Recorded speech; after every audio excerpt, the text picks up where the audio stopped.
السلام علیکم ورحمۃ اللہ وبرکاتہ۔ کچھ روزے کے متعلق سوال سامنے آئے ہیں۔ پہلا سوال ہے کہ روزے کی حالت میں بال کاٹ سکتے ہیں، کٹوا سکتے ہیں؟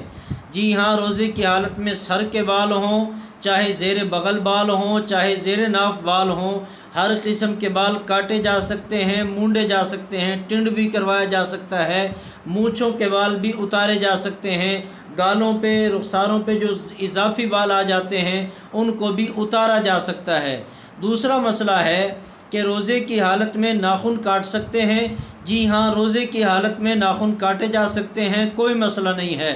اسی طریقے پہ یہ مسئلہ کسی صاحب نے پوچھا کہ روزے کی حالت میں داڑھی شیو کروا سکتے ہیں یا کٹوا سکتے ہیں؟ اگر کسی روزہ دار نے یہ کام کیا تو روزہ تو نہیں ٹوٹے گا۔ بھائی دیکھیں، داڑھی کا تعلق روزے کے ساتھ خاص نہیں ہے۔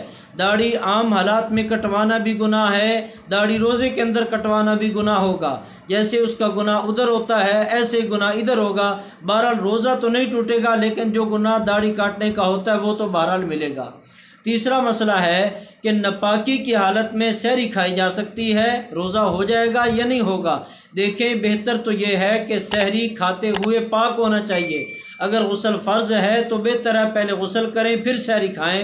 لیکن اگر یہ مسئلہ ہے کہ اگر سحری کھانے سے پہلے نہانے گئے تو نہانے میں وقت گزر جائے گا، سحری پھر نہیں کھا سکیں گے، پھر ایسے نہار منہ روزہ رکھنا پڑے گا، تو پھر بہتر ہے کہ پہلے یہ سحری کھا لے، اس کے بعد جو ہے وہ غسل کر لے، تاکہ جو ہے وہ سحری سے یہ محروم نہ ہو جائے، روزے سے محروم نہ ہو جائے، اور پھر نہار منہ روزہ رکھنے کی صورت میں اس کو کمزوری کا بھی احساس ہوگا، کمزوری کی وجہ سے ممکن ہے روزے میں کوئی خلل پڑ جائے۔